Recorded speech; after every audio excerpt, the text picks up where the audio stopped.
Salut Emeric, petite vidéo sur l'avancée du projet, en tout cas sur le premier jet, on va dire sur la base d'un échantillon que j'ai fait. Je voulais te la présenter de cette façon-là, je pense que c'est mieux qu'à l'écrit.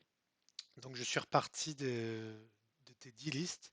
J'en ai sélectionné 3 hasards qui sont CAF du marché, FWS et RDRG qui forment mon échantillon. Et je les ai intégrés dans Power BI auquel j'ai ajouté une table de correspondance qui a pour but d'homogénéiser en fait le nom des vins, quel qu'en soit le fournisseur. Donc sur Power BI, ça donne ça. Ça c'est la partie base de données. Donc j'ai fait en sorte que toutes les bases de données soient les mêmes pour chacun de ces fournisseurs. Donc tu as ce qu'on appelle classement cru région. Alors j'ai mis tout ça ensemble. Je ne sais pas si c'est la bonne méthode. Mais parfois, on te propose une région, on va t'écrire Bordeaux, parfois ça va être classement écru, donc grand cru, etc. Je les ai mis ensemble. J'ai pas fait deux colonnes différentes puisque les informations sont pas les mêmes et d'une base à l'autre, en fait, on n'a pas les mêmes informations. Donc, j'ai tout mis ensemble, mais bon, à voir. Après, tu as le nom du château, l'appellation, le millésime, les quantités, le conditionnement, le prix, le format, des commentaires quand il y en a, et donc le fournisseur. Tout ça est relié. Ce sont des bases qui sont reliées les unes aux autres avec la table de correspondance et ça te donne un rapport qui n'est pas du tout pimpé à date, qui sera évidemment beaucoup plus joli si on décide d'avancer. Mais là, c'est la partie directe sur Power BI qui te permet de modifier, de faire tout ce que tu veux, de le retravailler. Mais il est bien sûr consultable directement via le web. Et hop, on va repartir de zéro. Et ça donne voilà, un moteur de recherche dans lequel tu inscris le nom de ton vin. Donc on va prendre par exemple le Pétrus.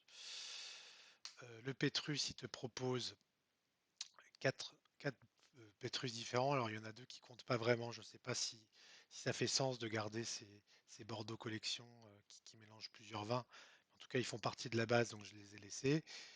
La fleur Pétrus ou Pétrus sur ces trois fournisseurs. Donc, si on va dans la catégorie Pétrus, ben, on a tous les Pétrus qui nous proposent, classés du moins cher au plus cher tout en bas. Et si on affine la recherche par millésime, par exemple on veut un 1998, hop, on a donc deux fournisseurs qui le proposent à ce millésime-là, c'est RDRG à 3750 € par carton de 6 et il en a 6, un carton, et Cave du Marché qui les vend la bouteille à 5200 €. Voilà ce que ça donne.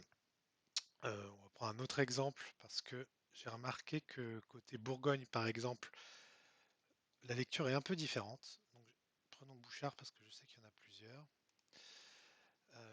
Lorsqu'on reprend la catégorie vin, château, on retombe bien sur un Bouchard père et fils systématiquement.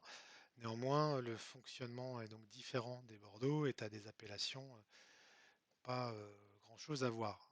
Je ne sais pas si c'est gênant dans ta lecture à toi, mais c'était juste pour te montrer aussi ce cas de figure-là.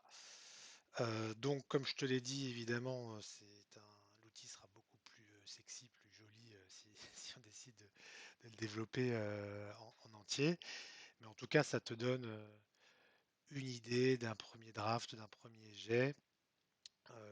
J'ai bossé sur les bases, mais j'ai quand même des questions à te poser, notamment sur ma table de correspondance.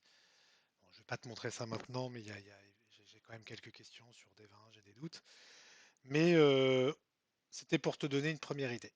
Voilà. Bah, écoute, on en parle quand tu veux.